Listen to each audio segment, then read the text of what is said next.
now a crash course on the most important subjects ever: life, the universe, and everything. This is The Big Question, here on Discovery Science.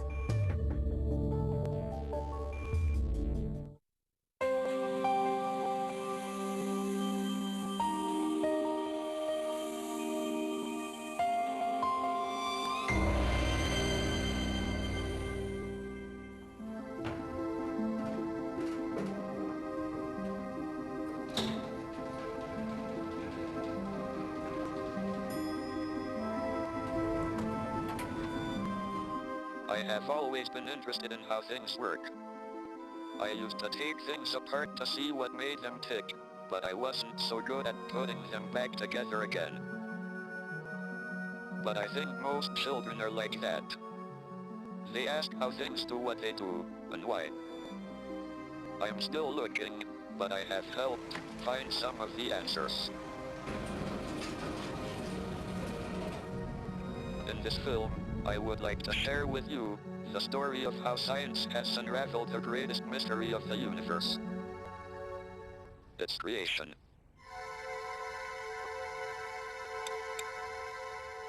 Our universe is a vast and splendid place. Our planet, the Earth, circles one of 100 billion stars in our galaxy. And our galaxy is just one of 100 billion galaxies. This great space is our home. Yet 14 billion years ago, none of this existed.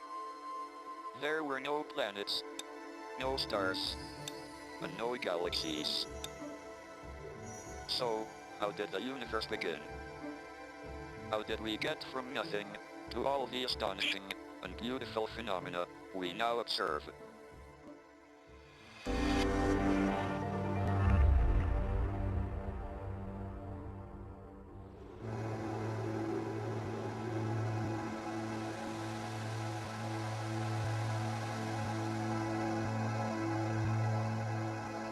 Since earliest times, there has been a passionate debate about the origin of the universe. Most religions claimed that the universe was very young. For a long time, Christians believed that it was just 6,000 years old. As fossils and other evidence began to emerge showing how much older planet Earth was, this no longer seemed credible. Estimates for the age of the universe as a whole must go much further back in time, though no one was sure exactly how far back. It seemed to make more sense, therefore, to suppose that the universe had always existed. By the early 1900s, most scientists assumed this to be true. What's more, they believed this eternal universe had always been much the same as it is now. It was static and infinitely big. According to this conventional view, there was no beginning, and nothing very exciting ever happened. All this, though, was turned on its head by one of the most astonishing discoveries of the 20th century. In the late 1920s, the American astronomer Edwin Hubble made a series of observations that startled the world.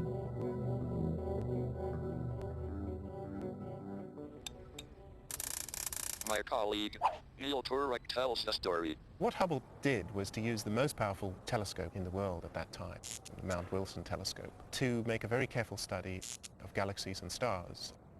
What Hubble found is that all the galaxies around us are moving away, and as you go further from us, they're moving faster and faster away from us. The discovery came as a huge surprise. The universe wasn't static at all. It turned out that all the galaxies in space were steadily moving apart from each other. This would be a crucial clue as to how the universe began. Here we have a model of the universe in which every star represents either a particle or a galaxy, and the universe starts out very small and then it expands. And what you can see is that as it expands, every star moves, or every galaxy moves away from every other galaxy. So there's no center of the expansion, it's just that everyone is moving away from everyone else. This astonishing discovery shook the foundations of cosmology. If the universe had always been expanding and you traced its progress back in time, then the early universe had started very small.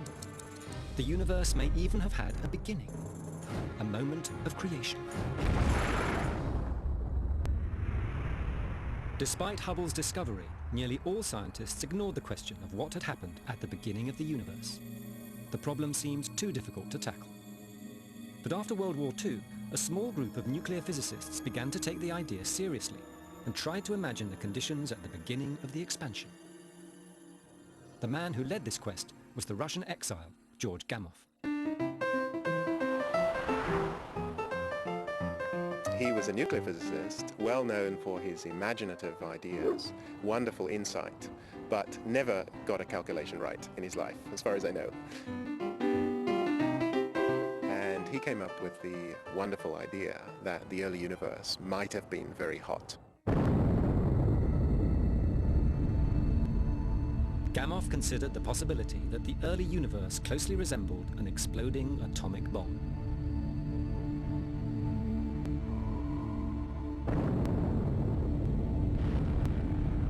It was very hot and very dense. As the universe expanded, it would cool and create the basic elements of nature, such as hydrogen and helium. But his theory wasn't taken very seriously. His opponents dubbed it the Big Bang Theory. But Gamow and his colleagues made a remarkable prediction. They claimed a remnant from the hot Big Bang, in the form of microwave radiation, should still be around today. It wouldn't be strong enough to defrost a pizza, but it would be all around us. At the time, no one thought the radiation could be detected, so the idea remained just an idea. But later, it would return in triumph. I became interested in the Big Bang Theory shortly after I came to Cambridge in the early 1960s. At that time, many scientists were still instinctively opposed to the idea that the universe had a beginning. They felt that a point of creation would be a place where the laws of science broke down, and one had to appeal to religion and the hand of God to determine how the universe would start off. They therefore looked for alternative explanations.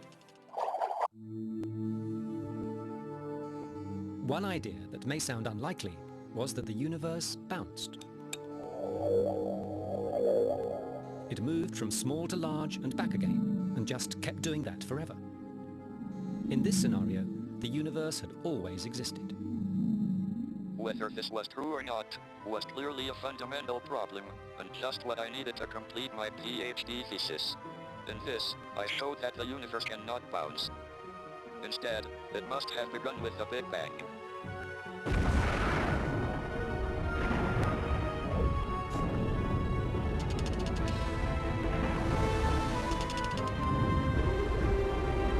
This result upset many physicists, but it delighted those religious leaders who believed in an act of creation, for here it seemed, was scientific proof. I had shown mathematically that the universe must have had a beginning. My colleagues and I were now waiting for the observational evidence that would prove this to be true. The discovery, when it occurred, was a result of a complete accident. In the United States, two scientists, Arno Penzias and Robert Wilson, were testing a radio receiver built for microwave communication signals when they detected an unknown source of noise.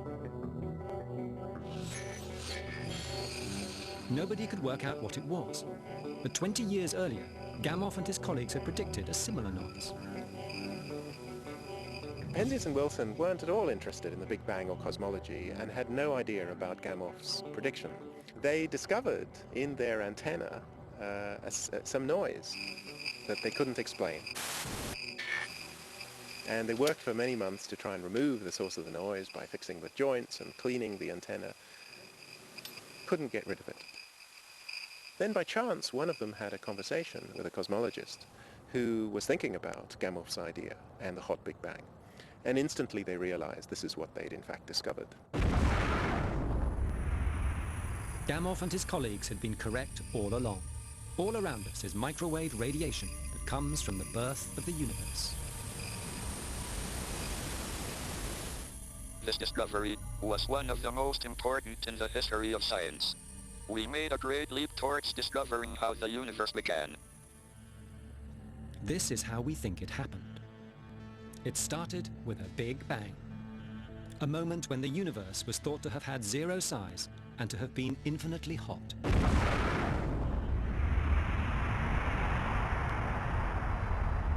As the universe expanded, its temperature dropped. In some areas, galaxies formed. Within them, smaller clouds of hydrogen and helium gas collapsed to form the first stars. The universe began to fill with light. When the stars burnt up their fuel, they blew up in a tremendous explosion called a supernova, throwing new elements like oxygen and carbon out into space. This dust from the stars is spread around the universe. It formed the planets, including the Earth. You, me, and even my wheelchair are made of stardust. The Big Bang Theory was incredibly successful at explaining the evolution of the universe. But there was still a problem. It didn't answer the fundamental question. It didn't explain how the universe began. What triggered the Big Bang? For a long time, nobody could think of an answer. But then an extraordinary idea was suggested that would take the world of physics by storm and solve the problem.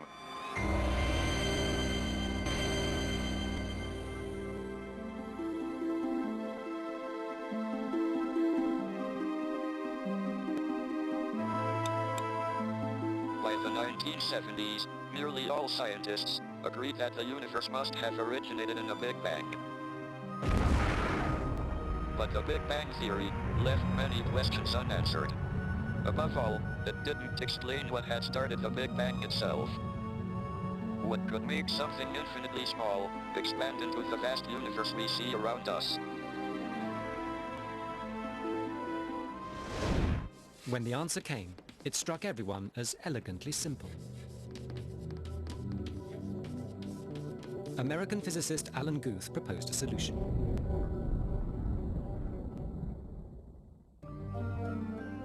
Guth was investigating what happened in the first microseconds of the universe. He suggested that the universe expanded at a faster and faster rate. It would have been like the way prices go up and up at an accelerating pace, so Guth called it cosmic inflation. But inflation in the very early universe would have been much greater than anything on Earth.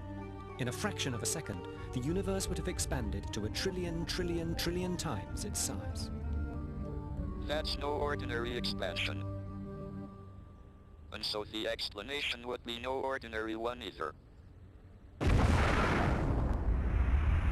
In Guth's theory, the expansion of the early universe would have been caused by a strange type of matter, which behaved very differently to the ordinary matter we are familiar with. Since the days of Isaac Newton, it has been known that ordinary matter attracts other matter through the force of gravity. This is why things fall to Earth. But the new type of matter behaves in the opposite way. It repels itself.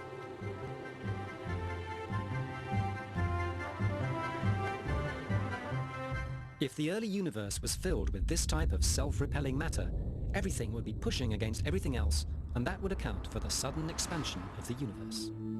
Very quickly, the exotic matter decays into hot radiation and ordinary matter. This is the fireball of the hot Big Bang. The universe is born.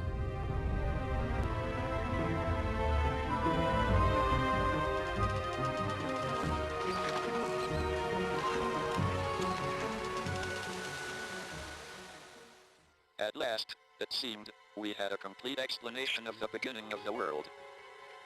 But our hopes were premature.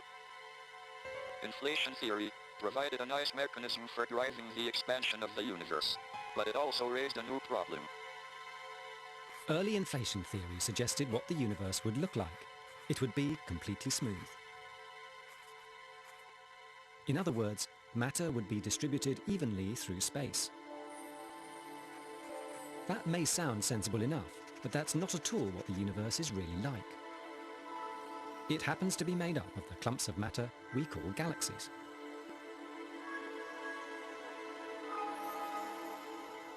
What was needed was a mechanism by which the early universe could create galaxies. It was a problem I felt I could answer. My colleague Gary Gibbons and I had earlier proposed that an inflating universe would contain little thermal fluctuations, which would be blown up as the universe expanded.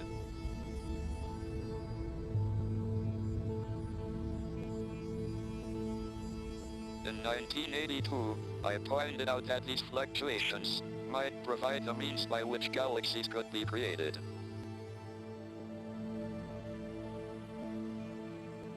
It was a satisfying theory, and if true, it would be the last piece of the jigsaw, the missing link between the birth of the universe and the world we see today. But were we right?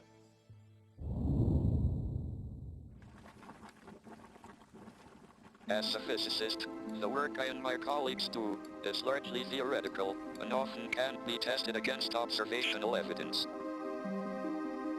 But 20 years after we came up with our prediction, physical evidence appeared. In June 2001, NASA launched a satellite called MAP to make a detailed survey of the cosmic microwave radiation thrown out at the birth of the universe. If the thermal ripples we suggested really did exist, they would show up in the images produced by the satellite. And here's one of the photographs. Astonishing as it may seem, this is our earliest view of the universe, showing it as it was over 13 billion years ago. The photograph captures the patterns made by the microwave radiation, which was produced by the Big Bang. Radiation that still exists right now. In the picture, you can see the thermal ripples that we suggested would exist. Their type and size is exactly as predicted, and they form a pattern that corresponds to the galaxies we see today.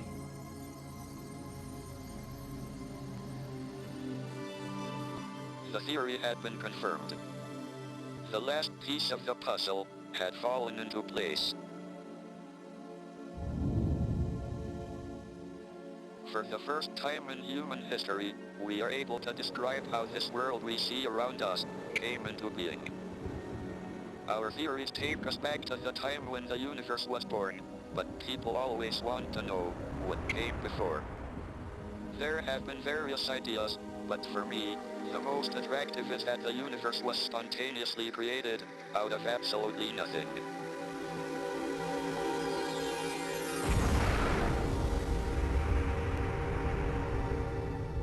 This may sound like magic, but such creation is possible.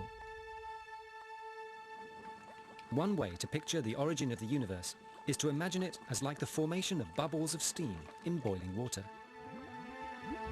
Tiny universes appear spontaneously out of nothing. Most of the universes collapse to nothing, but a few, like ours, will continue to expand and will form galaxies and stars, and maybe beings like us.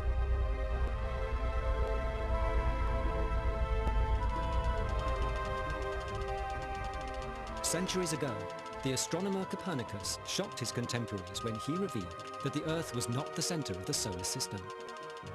Scientists like myself are now ready to accept that our universe may not be anything special or significant.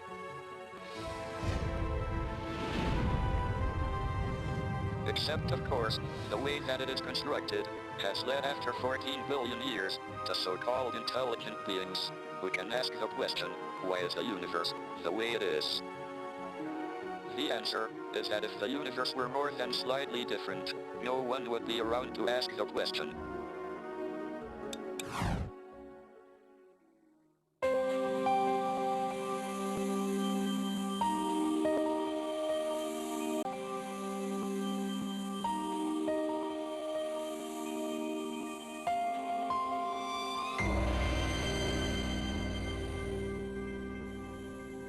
human race is one of the wonders of the universe. We may be unique. And of all our remarkable properties, one stands out. It is that we are restlessly drawn to ask questions like, why are we here? What is the purpose of life? The great civilizations and cultures of the past came up with various answers, all unsatisfying, because they were made up rather than being properly investigated. So, can science come up with something better? I think so. It may sound presumptuous, but I believe science can tell us why we are here, tell us the purpose of human existence. The answer is an optimistic and inspiring one.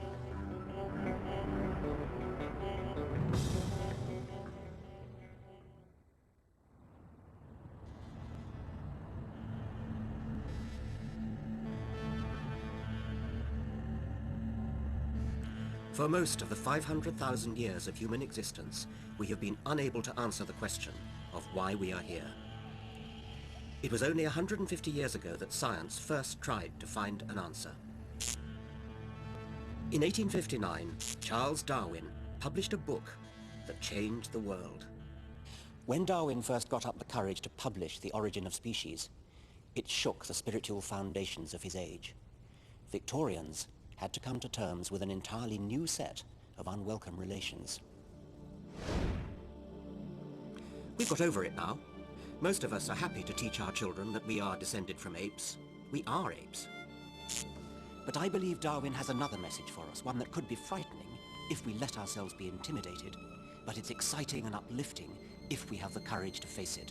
Not only did Darwin provide the answer to the question how we came to exist, I believe his theory provides the only answer we're ever likely to get to the ultimate question, why we exist. What is the purpose of life? There are some 10 million species on Earth. The displays here at the Natural History Museum in Oxford represent only a tiny fraction of them. But before Darwin, no one knew how animals came to be so varied or so complex. Every last detail of every creature's body and behavior seems exquisitely tailored to its environment. The platypus's webbed feet are built for efficient paddling, and its duck bill is a radar, electrically sensing its prey in the mud. As for the cheetah, its sleek and nimble body is a formidable machine for catching prey. For centuries, people tried to understand why animals were so perfectly equipped for their tasks. They assumed that there was only one explanation. The natural world was designed, and the designer was God. The Reverend William Paley, writing half a century before Darwin, put the case with his famous watchmaker argument. Imagine, Paley said, taking a walk on a heath. If you came across a rock, you wouldn't be surprised. The rock might have lain there forever. It doesn't need explaining. But a watch on the heath would demand an explanation. Its existence and complexity would require a big explanation.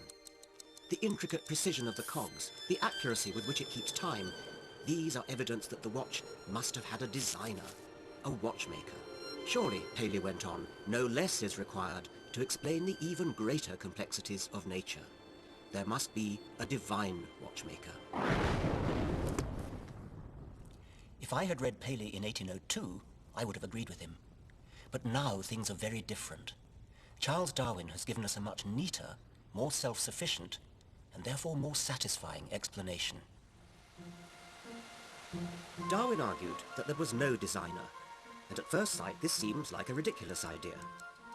Like Paley's watch, plants and animals appear to be staggeringly improbable combinations of their component parts, all working towards one end. Take the nuts, bolts, cogs and springs of a watch and recombine them at random as many times as you like. Only one arrangement tells the time. As the astronomer Fred Hoyle put it, the possibility that the parts of a living organism would spontaneously come together by sheer luck is about as likely as a hurricane blowing through a scrapyard spontaneously assembling a Boeing 747. So how does nature do it? Even a fly is arguably more complex than a 747.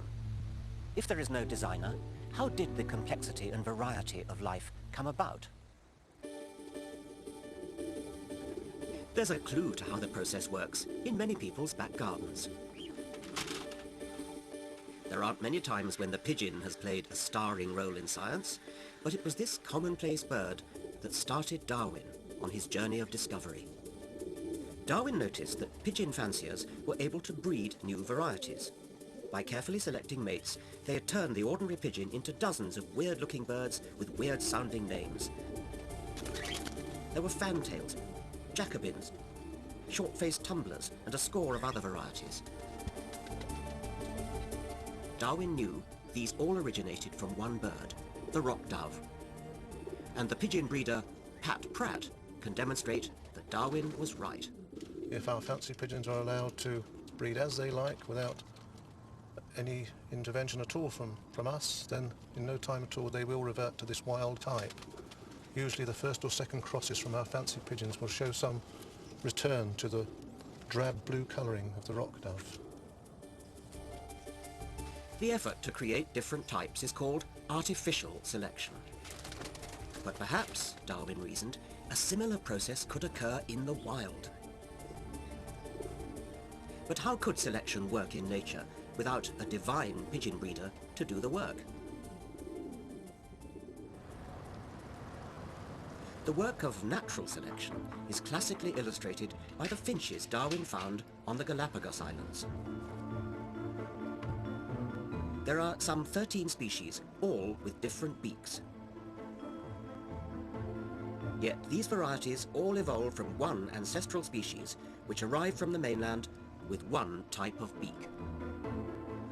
One now behaves like a woodpecker, using a cactus spine to hunt for grubs.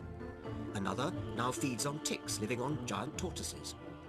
While a third, the vampire finch, feeds on the blood of seabirds. These are all activities requiring different types of beak. Natural selection is about survival. The beaks changed because the changes helped the finches to survive. And there wasn't a designer in sight. When Darwin first explained evolution by natural selection, many people either wouldn't or couldn't grasp it. I myself flatly refused to believe it when I first heard it as a child. For Darwin's theory to succeed, it had to explain both the wonderful variety of nature and its astonishing complexity. It does both with the utmost elegance. My colleague George McGavin has devised an experiment to show how natural selection works in practice. It explains how insects acquire their camouflage. They do it tiny bit by tiny bit. What we've got here is an artificial woodland floor on which I've placed a variety of insects. Some of the insects are very easy to see. Some of the insects are not so easy to see, and a few of them are extremely hard to see. Okay, what I want you to do is to pretend you're in a woodland, okay? And it's sort of darkish, okay? And you're hungry birds, okay? And you're hunting for insects to eat. So if you see anything which you might want to eat, you can say, I can see an insect. Right. Who can see an insect? Right, how many can you see? Three. Three. Two? I can't see any. The children play the role of predators. They show that even a little camouflage gives an insect some advantage, so long as its predators don't get too close. I think I saw something. No. How about that one there? On I the saw leg? that one. What's that? I saw that one. A caterpillar. A caterpillar. No one spotted that one. No one spotted that one. No, that's the I last one to did. be I spotted. spotted that one, but I just forgot. If you're obvious, your chances of being eaten are very high. And therefore, over time, small changes which make you not so obvious will be selected and will be passed on. And so at the end of thousands of years of evolution, the end result will be, or ought to be, an insect which is extremely well hidden in its background. The success of those hidden insects shows how natural selection rewards even tiny changes. The process of natural selection explains how simple structures over millions of years eventually evolved into complex, astonishing creatures like the dinosaurs. Or us. But natural selection is not some kind of awards ceremony where nature applauds interesting new genetic mutations. It's not nature's fashion show. It's a competition to the death. Each individual within every species competes in the harsh, even bloodthirsty real world for access to resources and for opportunities to reproduce. Natural selection is all about living long enough to pass on your genes. Darwin realized that wild animals compete to survive. More are born than the food supply can sustain. Inevitably, many die young or otherwise fail to reproduce. Amidst this widespread slaughter, every animal fights a relentless battle for survival.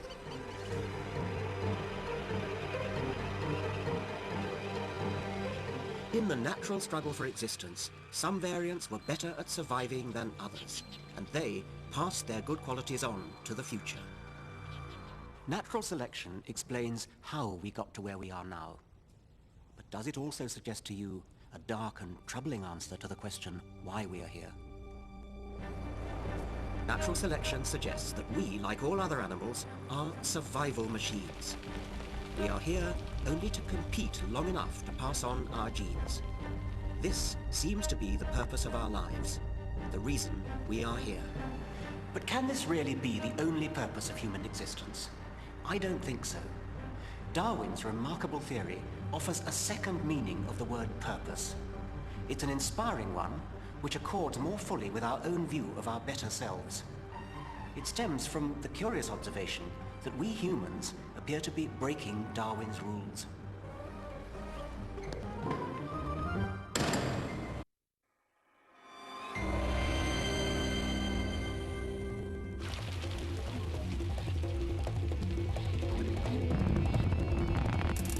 Human behavior in the 21st century seems to have nothing to do with the brutal world of natural selection.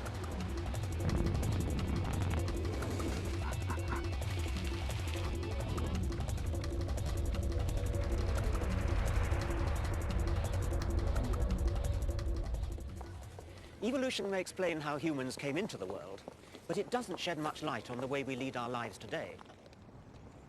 Most of our energy goes into projects that seem nothing to do with the goals of survival or reproduction. We neither feel nor act as though we are driven by evolutionary compulsion. We seem to have freed ourselves from the need to spend all our time propagating our selfish genes. We have many other goals that take our time and energy. We explore the world around us, create objects for their aesthetic beauty, pursue hobbies for the sake of fun, and when we have sex, we defy our genes with contraception. If only they could think, our genes would be aghast at all this. I personally am delighted that our big brains gave us the freedom to defy our selfish genes. The unrefined world of natural selection is not the sort of world I want to live in. The beauty and purposeful elegance of living creatures like cheetahs and gazelles is bought at huge cost in the blood and suffering of countless ancestors on both sides. But if the ultimate purpose of our existence is the narrowly Darwinian one of propagating our genes, how can we defy them? Ironically enough, the things that freed us from our genes were also the result of natural selection. And it all began millions of years ago in Africa. At the time, humans were still prey. Surrounded by predators, we evolved survival tools.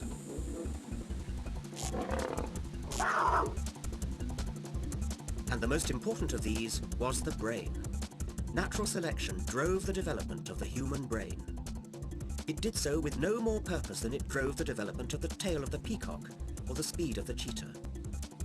A genetic advantage was rewarded, and our brains got bigger. They didn't just get bigger, they became different. We evolved the ability to do something no other animal could do: set goals. Find a new waterhole, plan a hunt, set aside food for the winter. And we learnt to adapt and change our goals. What natural selection built into us in Africa was the capacity to seek, to strive, to set up short-term goals in the service of long-term goals. Eventually, the capacity for foresight. Bigger brains allowed individual ancestors to compete more effectively. And then, something unprecedented happened. A brain arose which was able to look around the world and ask, perhaps for the very first time, the question, why? Why are we here? We were no longer content to do what nature told us. We had begun to think about other goals that suited us. And we had a tool to express those goals: language. Speech lets us share goals. And a creature able to communicate its goals begins to think purposefully, act purposefully, create purposefully. And even more amazing, through language, our goals can take on a life beyond any one individual.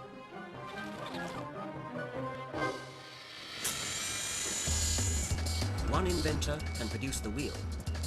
Using language, generations of inventors sharing the goal of fast travel can produce the modern car. Technology is human goal-seeking writ large. And once human beings set themselves to a goal, they force the pace of evolution themselves. This is an entirely new kind of evolution, non-genetic evolution, advancing at a speed that may be 1,000,000 times faster than the genetic evolution which it resembles. We see its products everywhere, in the technology of the modern world. We have created a technological world that enables us to move far beyond the dictates of nature, and it allows us to do astonishing things. We alleviate hunger with new strains of crops, predict the weather with high-speed computers, and cure diseases with pharmaceuticals. Through technology, we have filled the world with purposeful creations. But technology does something else. It breeds an odd habit of thought. An animal who invents will look at the world in a different way from any other animal. We see the world through purpose-colored spectacles.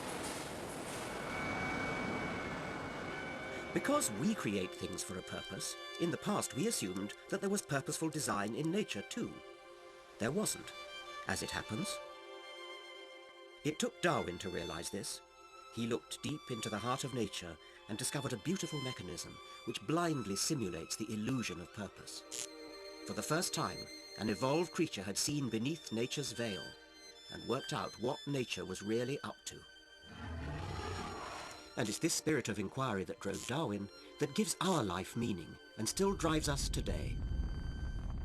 Powered by our technical capacity, our flexible behavior, and our rapid communication of new ideas, we have burst out beyond the confines of our atmosphere to explore new worlds. December 1972. And our minds have voyaged even further. We have looked across the deserted vacuum of space to distant galaxies, which means we have looked backwards in time to the very birth of the universe and of time itself. At the other extreme, we have looked deep into the atom at the strangeness of subatomic particles. And most amazing of all, we have dissected the living cell, finally unraveling the digital codes of the genes themselves. And still, we are not satisfied.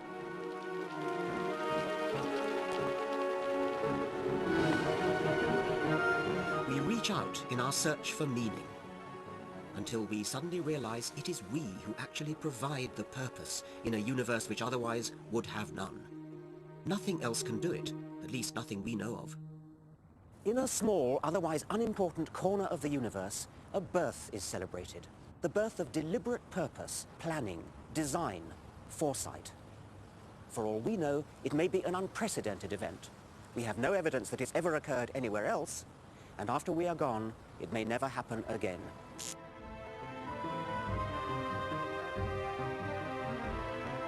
We can leave behind the ruthlessness, the waste, the callousness of natural selection. Our brains, our language, our technology make us capable of forward planning. We can set up new purposes of our own. And among these new goals can be the complete understanding of the universe in which we live. A new kind of purpose is abroad in the universe. It resides in us.